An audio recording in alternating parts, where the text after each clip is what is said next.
Meaningful solidarity comes through a sense of recognition of the value of the people with whom we stand, and meaningful solidarity comes of a recognition of the issue that binds us together. Those are two separate things. So part of it is recognizing our pioneers, that we would not be able to stand the way that we do as Muslims in America had it not been for the great people that Sister Aisha just spoke about briefly.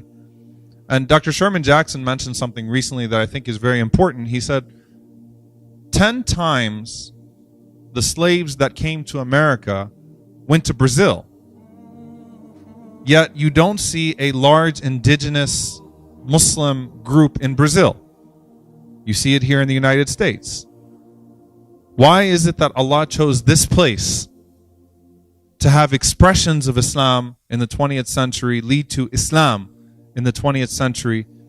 And the autobiography of Al-Hajj Malik al-Shabazz, rahimahullah ta'ala, the fruit in Muhammad Ali, may Allah have mercy on him, the continuation in so many different forms and so many different groups that continue to uphold La ilaha illallah in the indigenous sense, and still the African American community being the largest group of Muslims in America.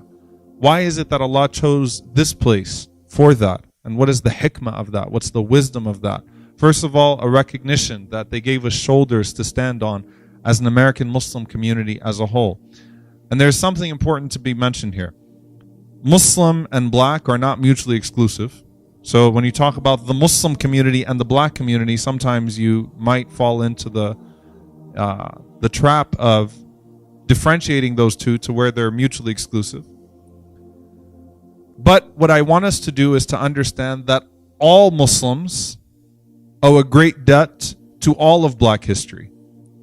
Meaning the sacrifices. I stood in Medgar Evers' blood in Mississippi. The carport, and if you don't know who Medgar Evers is, you need to look it up. The carport that he was assassinated in, the blood stained the carport in Mississippi. And you could literally go to the house of Medgar Evers and stand in the carport in a pool of blood, the stain of his blood. And then Malcolm and Dr. King and all of the sacrifices that went into the eventual passage of the Immigration Act in 1966, for which many, many Muslims who immigrated to this country owe a great debt to everybody that contributed to that. So all Muslims owe a great debt to all of black history, right? And that's the past. But I want to talk about the present. I want to share with you something that happened in New Orleans, Louisiana in 2005, right before Hurricane Katrina. Sister Aisha, when did you move to New Orleans? After 2005. Because I wanted to see if you remember this incident or not. There was a sister by the name of Dr. Jamila Arshad. Dr. Jamila Arshad was a black Muslim married to a Pakistani Muslim doctor. And she too was a doctor. Very prominent family in the Muslim community, very well-known couple. Have a wonderful son, Nadeem, who's a friend of mine. And subhanAllah, I just want you to think about the scene. Two very successful doctors. Dr. Jamila was on her way home one day, and she saw a kid that was riding his bike get hit by a car, so she stopped to treat the kid, to help, because she was a doctor. When she stopped her car to help the kid, like a good Muslim and a good person would do, a white man called the police on her because he saw a black lady trying to help this kid and said, I don't believe she's a doctor or she's qualified or that she is who she says she is. There's this crazy lady that's with this injured child. The police came and without asking any questions assaulted Dr. Jamila. Picked her up, body slammed her to the concrete, to the pavement. When she said she's a doctor, they insulted her. They did not give her a chance to prove herself. She insisted that she was trying to help the child. And because of the aggressiveness that they showed in assaulting her, they threw her into the back of the cop car and they locked the door on her. She had a seizure in the back of the car. and she passed away. The cops purposefully left her there in the back of that cop car to make sure that she wouldn't live to press charges for what she'd been through. The only reason why they even acted was because after some time, someone walked by and saw Dr. Jamila in the back of that car with foam out of her mouth and told the cop, did you notice that the person that you have back there handcuffed in the back of the car has foam out of their mouth?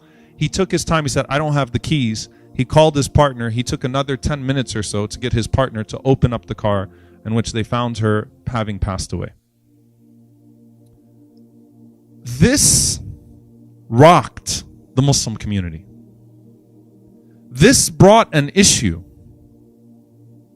that used to be just a black issue to the entirety of the Muslim community and confronted the entire Muslim community with the question of police brutality. You could not pass this off as this was just another one of those kids that shouldn't have been walking around with their pants sagging or wearing a hoodie or showing some sort of aggression. You could not do that. This was literally a Muslim doctor, and she wasn't killed because she was Muslim. And that's an important point that I want to get to.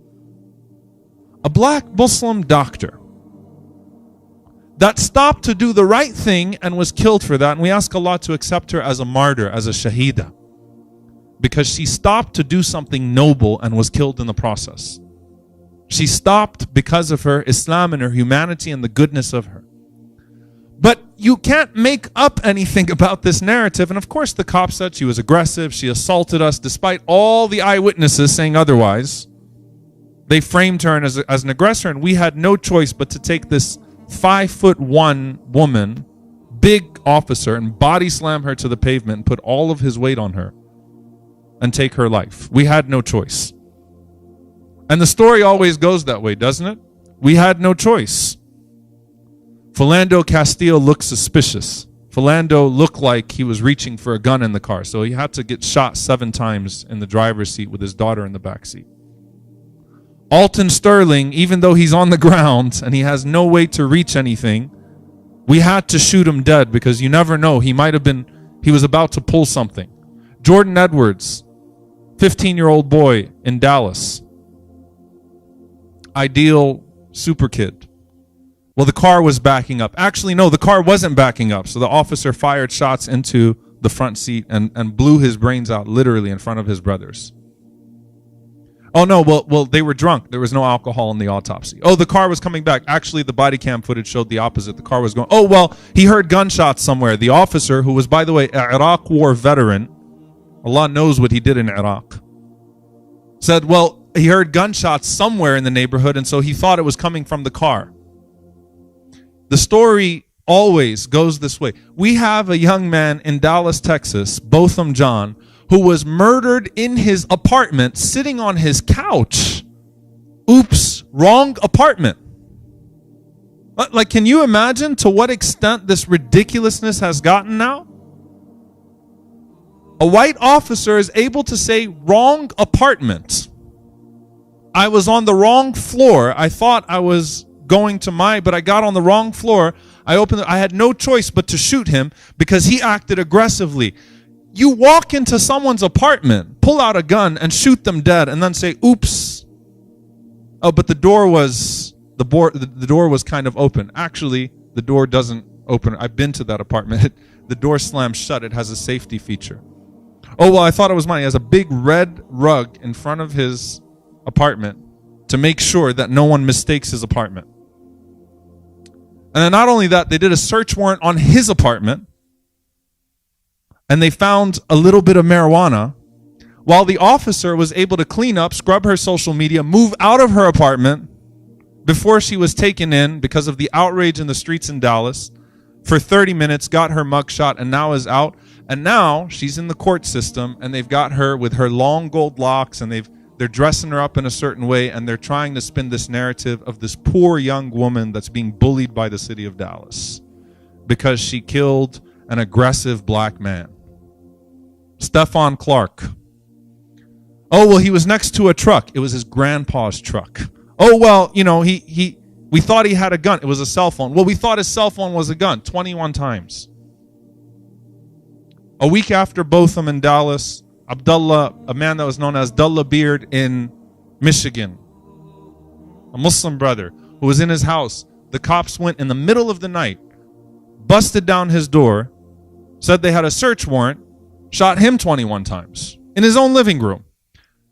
The problem was they had a search warrant for the house next door. They said, well, he had a gun. Wait a minute. He was trying to defend himself. If someone busts in your house at 2 a.m. and you have a gun, aren't you going to defend yourself? Why did you have to shoot him 21 times in his own living room? We had no choice. What is it that makes black bodies so disposable in America? And I say bodies not because they're reduced to bodies. I say bodies because the people that shoot them only see bodies. What makes them so disposable in America? The same thing that makes Palestinians disposable in Gaza. This is what I want you to understand for a moment. When you identify an entire group of people with an identity, a criminal identity, a violent identity, a suspicious identity, a terrorist identity, you can always spin the narrative to make them only governable by force, brutality, and violence. Now, by the way, Muslims, if you only cared about Stephon Clark when you found out he was Muslim, you're part of the problem. You're part of the... Stephon was not murdered because he was Muslim. He was murdered because he was black. Whether he was Muslim or... the person who shot him, cops that shot him, didn't know he was Muslim when they shot him. So when you found out there was Salatul Janaza and that I was going to be there and Imam Zayd, and that's when you started saying Rahmatullah alayhi and poor guy and horrible and Black Lives Matter suddenly is a hashtag that you have no issue using, you're part of the problem if that's what you did. So we're not, as Muslims, we have to take a step back, and I want us to ask ourselves this question. Do we understand the issue and the playbook? With all black lives in America, not just black Muslim lives, with all black lives and what's happening here and what's happening in this country right now. 1,017 people is your body count for 2018. Think about this for a moment. And so you think to yourself, well, they were dangerous. Well, it's understandable. Well, maybe there was an apprehension. The cop felt threatened. Do you know why we are ready to escape to those thoughts? Because maybe that's how we feel. Maybe that's how we feel around young black men that wear hoodies. Maybe we justify that with ourselves. And so, well, I understand why the cop did it. We keep on making in America black victims complicit in their own death. Palestinians, and the reason why I'm mentioning this, by the way, is because the topic I was given was Black Palestinian solidarity. Young Palestinians at the border of Gaza keep on being made complicit in their own death. Young Mexicans, we were at the border of San Diego and Tijuana. They were going to take those troops, which by the way are also army vets, the militarization of the border, that were about to unload tear gas again into the people on the other side of the border and strike them, young mothers and children, made them complicit in their own tragedy. Blame the moms. Blame the dads. The point is, dear brothers and sisters, is that when you dehumanize a people enough, suddenly the unspeakable becomes justifiable. And we're able to turn a blind eye. What does this mean for us in terms of solidarity?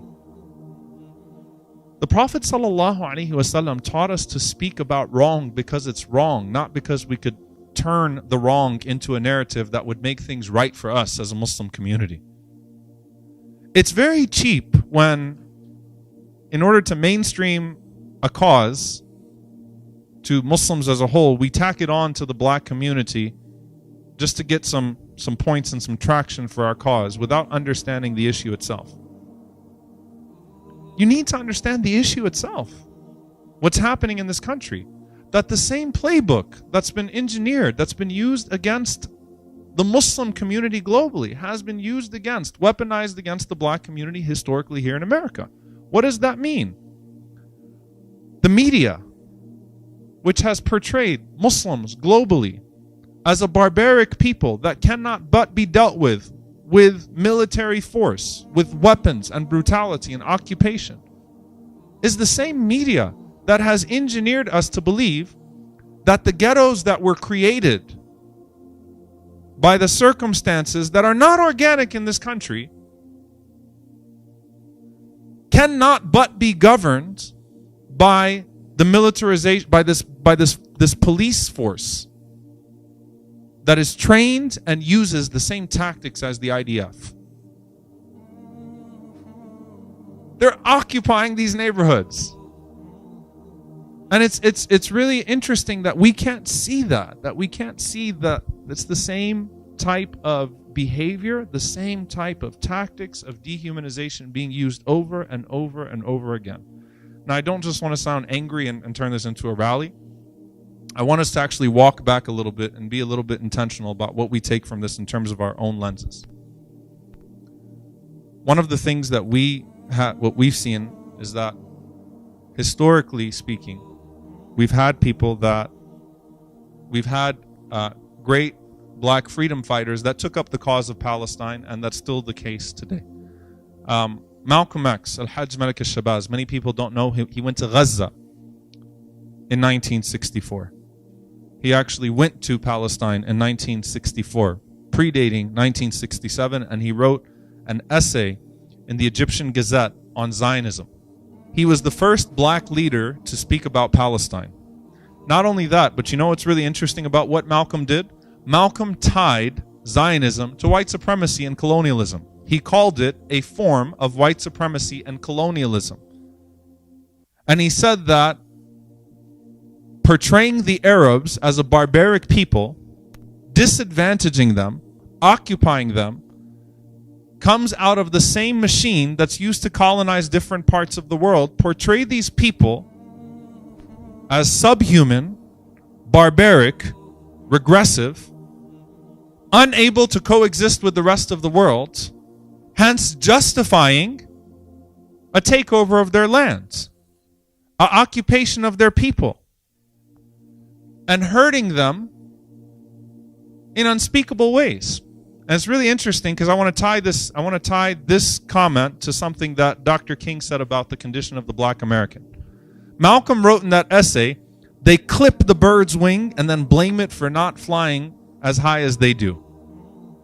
So you destroy the infrastructure of these people, destroy their economic potential, destroy their political independence, destroy everything that they have, so that now, 50, 60 years later, the slums that you've created, the horrible condition you've left these people in, you get to look back and say, we want peace with the Palestinians. We don't know why they're so angry and upset. We don't know why why are they so violent? What's their problem? Taking advantage of the image that's been put in people's minds that there are two equal parties that live side by side, that are continuing to fight with one another, and that we need to make peace with them, completely taking advantage of the past not being known to the consumer of that propaganda, and the economic and political conditions being made irrelevant. Instead, what's wrong with the people on this side of the apartheid wall? Why can't they be as civilized as this group of people? They clip the bird's wing and then blame it for not flying as high as they do. Dr. Martin Luther King Jr. spoke to a cruelty that's been employed against African Americans in this country, and a history that most people don't appreciate. Most people don't understand, if they come to this country, why is it that this condition persists? Why can't they just pull themselves up by the bootstraps? You know what Dr. King said? It's very cruel to tell a man who doesn't have boots, why can't you pull yourself up by the bootstraps? Completely ignoring slavery, completely ignoring Jim Crow, completely ignoring everything about mass incarceration and the war of drugs and how it's been used to maintain slavery in this country, completely ignoring the school to prison pipeline, completely ignoring policing that is meant to create an apprehension with children around cops, completely ignoring all of the poisons that are trafficked and put into a community to keep it subjugated. You say, why can't they just pull up by the bootstraps, clip the bird's wing, then blame it for not flying as high as you do? It's the same comments. The thing that I want you to pay attention to historically with the Black-Palestinian solidarity in particular and what meaningful solidarity looks like. Malcolm started that trend. Malcolm was also, by the way, Al-Hajj Malik al-Shabazz, rahimahullah ta'ala, was the first one to talk about Vietnam. The first black leader to take on the Vietnam War, that which made Dr. Martin Luther King Jr. so unpopular. He was not hated for his I Have a Dream speech. Dr. King would be hated for taking on some of the positions that Malcolm took that made him so toxic and untouchable. The anti-war stance, tying racism to poverty, understanding the way that racism factored into poverty, racialized poverty in this country. That's when Dr. King became too unpopular. This is a 1967 newsletter from the SNC, from the Student Nonviolent Coordinating Committee. 1967, they took up the Palestinian cause. This newsletter had an entire section called the Palestine Problem. The Palestine Problem listed out intelligent arguments against Zionism, talked about the factor of land, talked about what was going into the robbing of these people and indigenous people of their resources and their land, called Zionism a settler colonial project, talked about the dehumanization of the Arabs as part of the lead up to the occupation, and took on this cause. The Student Nonviolent Coordinating Committee, of course, which Dr. King was heavily involved in, the Student Nonviolent Coordinating Committee also took on the anti-Vietnam War stances. Many scholars say that that's actually why it crumbled, was defunded, lost the ability to function, was because it took on such wildly unpopular stances.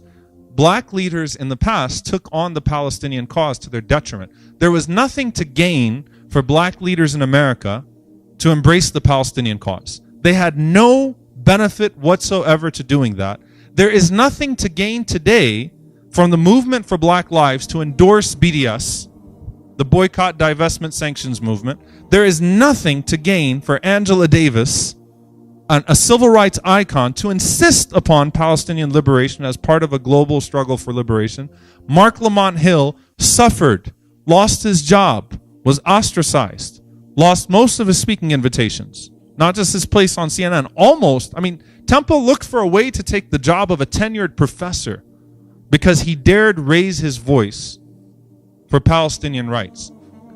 They have nothing to gain by attacking their cause onto the cause of the Palestinians.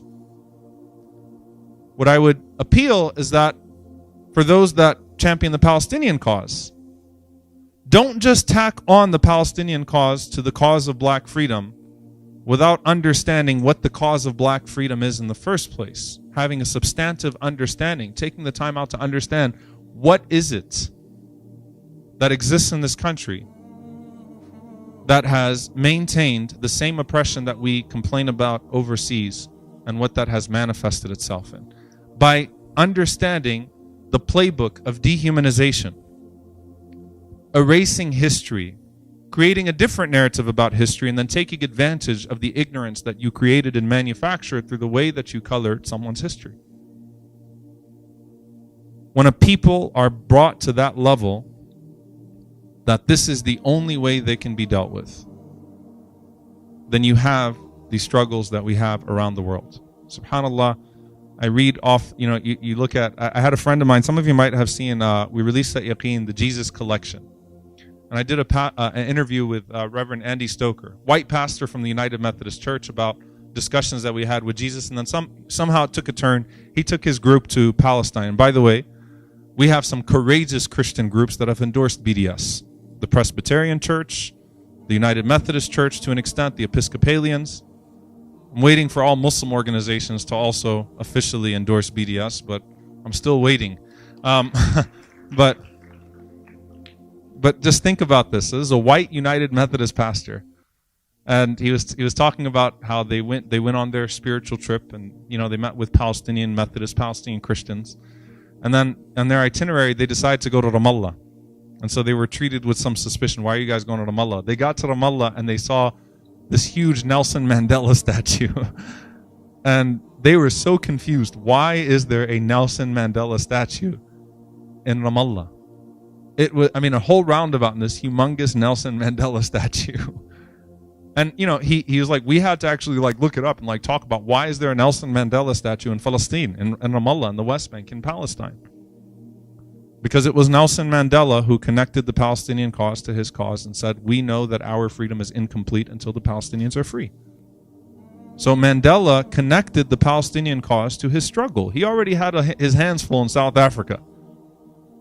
The point is that if you're really dedicated to these causes of anti-apartheid and anti-oppression and subjugation and dehumanization, and the treatment of people like subhuman because you've socially engineered the people around them to not view them as people anymore, and to make their debts forgivable, because, well, what was Stephon Clark going to grow up to be anyway?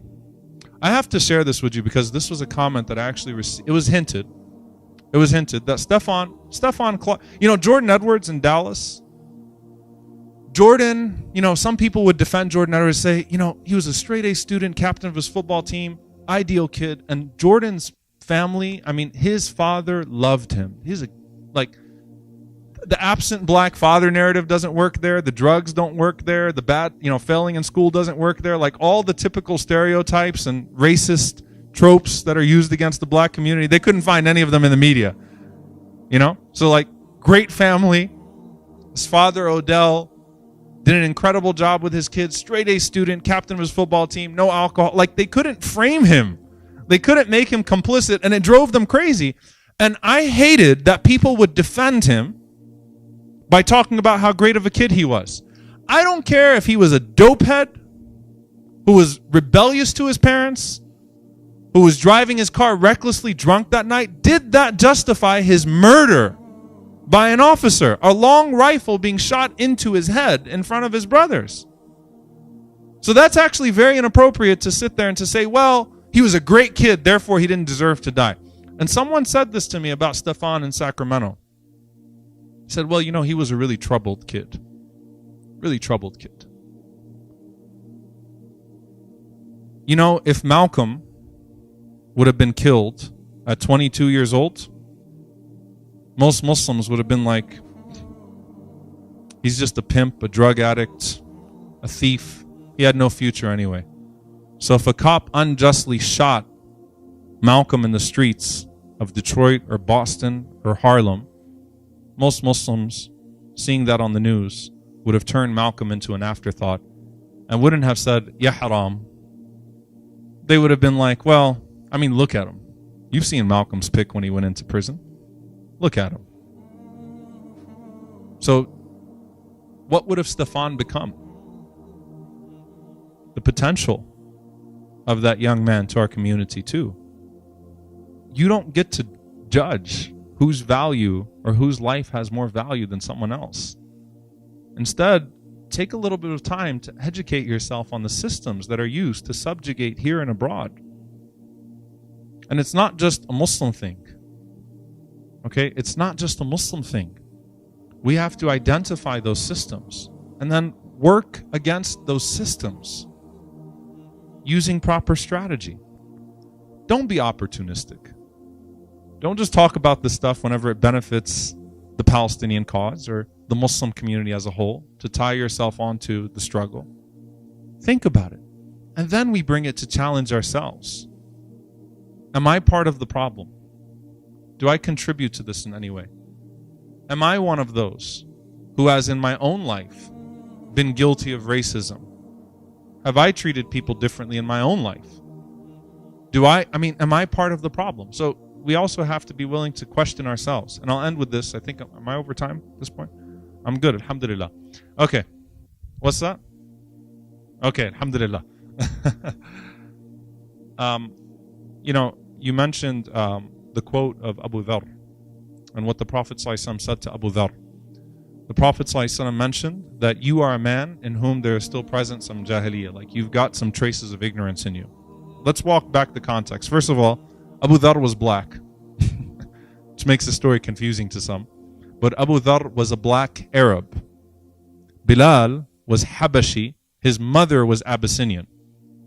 So when he said, Yabna Sauda, son of a black woman, what he meant was son of an Abyssinian woman. So the insult was that you're not one of us. This is internalized racism, by the way. I'm from New Orleans, and in New Orleans, unless you're Creole and you have the complexion that I do, you probably won't rise to a high position in office. And this is in the black community, right? We internalize, the worst thing is when your colonizers make you like them. And so we got our fair and lovely cream in the Muslim world, mashallah, and people treat their own with such disdain, such hatred. I mean, it's horrible to think about this, how this has creeped into us. Who taught you to hate yourself? Who taught you to hate the color of your skin and the texture of your hair and the shape of your nose? Who taught you to hate yourself, right? Think about that with your Islam. Some of the things that you now identify with your religion. So Abu Dharr is a black man. I mean, if you were watching that, if you were transported back in, that story just completely changed now. You see two black men in front of you, and Abu Dharr makes a racist comment against a guy that's the same color as him. So let's peel this a little bit, okay? First of all, Abu Dharr, when he came to the Prophet ﷺ, the Prophet ﷺ admonished him. But here's the thing. Abu Dharr did not have the tarbiyah, the mentorship of the Prophet ﷺ that the other companions did. Abu Dharr came, embraced Islam, left Mecca, then joined once again on the Hijrah. So he was not oriented the way that the companions around the Prophet ﷺ were. So when the Prophet ﷺ makes that comment to him, so that just because you said La ilaha illallah and then you came back later on, a few years later, doesn't mean that you've really implemented the program. You haven't really got this yet. You've got some time. You've got some work to do on yourself. Right? The khutbah today, قَالَتِ الْأَعْرَابُ أَمَنَّا, comes right after Allah talks about the Bedouins, right after يَا أَيُّهَا النَّاسِ إِنَّا خَلَقْنَاكُم مِّن ذَكَرٍ وَأُنثَى وَجَعَلْنَاكُمْ شُعُوبًا وَقَبَائِلَ لِتَعَارَفُوا. Allah talks about, oh people, we created you male and female nations and tribes that you may get to know one another. Then Allah mentions the Bedouins. So Abu Dharr wasn't conditioned the way the companions were. They spent a decade with the Prophet ﷺ in Mecca. This has already been taken out of their system. That's the first thing. So there's some context here to the Prophet ﷺ saying, you still have the ignorance inside of you. Second thing is this. Did the Prophet ﷺ condemn Abu Dharr because he made Bilal feel bad? When you get caught using the Ain word, using racist language about people, and you say, no, I didn't mean slaves, I meant slaves of Allah. I meant Abid, I meant slaves of Allah. I didn't mean slaves of Allah. Then why are you using it for only one group of people? When you get caught using that language, or the other language, the other racist terminology, I know Desis have their racist stuff too, and even amongst Africans, you got some, I grew up in a Sudani household, so I was so confused the first time I heard a racist comment from a person towards, I was so lost. I was like, what just happened here? I was like that guy that just got transported into the seer and is watching Abu Dharr and Bilal and confused. I was like, why are people using this language, this racist language? To say, no, but I didn't mean it that way. I didn't mean it that way. I mean, Abu Dharr, technically, what he said, Bilal was the son of a black woman, so was Abu Dharr. So he could have said, what I said was true. I didn't say anything wrong. The Prophet ﷺ could have told Abu Dharr, I know it's true, but why'd you say that in front of him? You hurt his feelings. But he wouldn't have corrected the poison.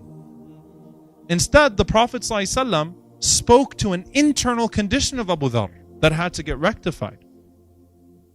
Racism is a disease of the heart. It's a form of kibr, pride. You think Allah created someone better than someone else because of the color of their skin? That sounds very familiar.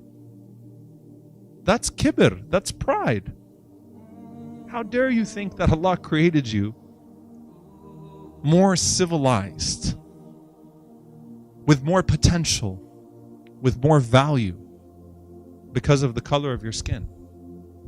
There is nothing more satanic than that. What that plays out in is that we have to reassess our language, reassess our community on the inside, reassess our work with the entirety of the community on the outside. And there's one more thing, inshallah ta'ala. I think you gave me the signal, so I guess I'm done. Then we got to go to our panel. And I think this is a very important point. I was at the Majlis al-Shura banquet in New York last week, and Imam Talib Abdul Rashid. Imam Talib Abdul Rashid is the student of Allama Tawfiq, who was sent to Al-Azhar, but he was a student of Malcolm X. Al-Hajj Malik al-Shabazz. Malcolm received scholarships to Al-Azhar University. He sent Allama Tawfiq, rahimahullah ta'ala, to Al-Azhar. Allama Tawfiq translated many books from Arabic to English, by the way. He came back to New York, the Mosque of Islamic Brotherhood. Imam Talib is now the Imam of that masjid. He was a student of Allama Tawfiq. And Imam Talib said something beautiful, powerful. He said, connecting with black leaders is not the same as connecting with black communities. Just because you bring Imam Siraj to your event doesn't suddenly make you as a community anti-racist. When Imam Siraj is brought to your event and he raises millions of dollars for your organization. When the inner city masjid in your community can't pay the electricity bill and you're not doing anything in the inner city of your community, you're not building relationships with the community, you're building relationships with faces and leaders. And we have to go beyond that. And so when we talk about the historic Black American community and fetishize Malcolm X and Muhammad Ali, what about the current community that exists today? And what are we doing to build relationships with the community, not just of African American Muslims, wherever they may be, but with the black community as a whole? So we have to move beyond just building relationships with leaders and symbolic gestures. We've got to move beyond that, inshallah ta'ala, and we have to really be willing to take ourselves to task. And that's going to require all of us. I love our diversity. I think our diversity is our strength, by the way. As an American Muslim community, mashallah, there's no faith community like ours. We're confused with our food. We're confused with our dress. You get people, around the shoe racks. It's just a thing to be amazed at. It truly is beautiful. SubhanAllah, we're the most diverse faith community in the country. It's a source of pride. وَاعْتَصِمُوا بِحَبْلِ اللَّهِ جَمِيعًا وَلَا تَفَرَّقُوا وَاذْكُرُوا نِعْمَةَ اللَّهِ عَلَيْكُمْ إِذْ كُنْتُمْ أَعْدَاءً فَأَلَّفَ بَيْنَ قُلُوبِكُمْ فَأَصْبَحْتُمْ بِنِعْمَتِهِ إِخْوَانًا. What brought us all together is the rope of Allah, that we care about this deen. What keeps us coming to the masjid and getting uncomfortable sometimes and negotiating our own identities, our own cultures, and trying to figure it out and come together is that we have a common cause and a common purpose. And subhanAllah, I think back to the Meccan days and I'm like, what would have got Umar radiallahu anhu to hang out with Abdullah bin Mas'ud radiallahu anhu, or Abdurrahman bin Auf to hang out with Bilal bin Rabah? Like, that stuff is amazing, but it was this common purpose. So let's also take a moment to celebrate how amazing it is when you look around the room at any masjid. And sometimes we don't get it until someone visits our community, like, wow, the diversity was crazy. Alhamdulillah. I love my Muslim community and we have a strength. But with that strength, that just means we have to work a little bit harder, inshallah ta'ala, to listen to one another, to create meaningful bonds with one another inside our community. We have to just listen a little bit more. Let people educate us about their experiences, about their history. Respect the gray hairs that came before you. I don't have any, by the way. Respect those gray hairs in Islam. Respect. SubhanAllah, this is my last story. I was in Detroit and I went to the Masjid Wadi Muhammad, which was it was the Nation of Islam, Temple number 1. Malcolm ministered there for some time. And there was just this sweet sister. She must have been 90-something years old, making bean pies for Jum'ah. That met Malcolm, knew Imam Warathi Muhammad. Like, she interacted with that history, and she's just, you would pass by her in the masjid and you would just think, there's history there. And there's history as well with the Muslims that came here in the 60s and the 70s. We need to respect that history, inshallah, honor it, sit and talk and learn and listen. May Allah subhanahu wa ta'ala bring our hearts together, make us more able to purge the poisons that exist within our community, within our society, within our world. May Allah subhanahu wa ta'ala make us sincere in our pursuit for His pleasure and our pursuit of brotherhood and sisterhood and our pursuit of justice that is pleasing to Him. May Allah subhanahu wa ta'ala forgive us when we hurt someone else intentionally or unintentionally, a Muslim or someone else. May Allah forgive us when we use words or actions or body language or a sense of disregard that does not honor the sacrifices of people that came before us and people that exist amongst us. May Allah forgive us. May Allah subhanahu wa ta'ala guide us to actions and the path that is most pleasing to Him. Allahumma ameen.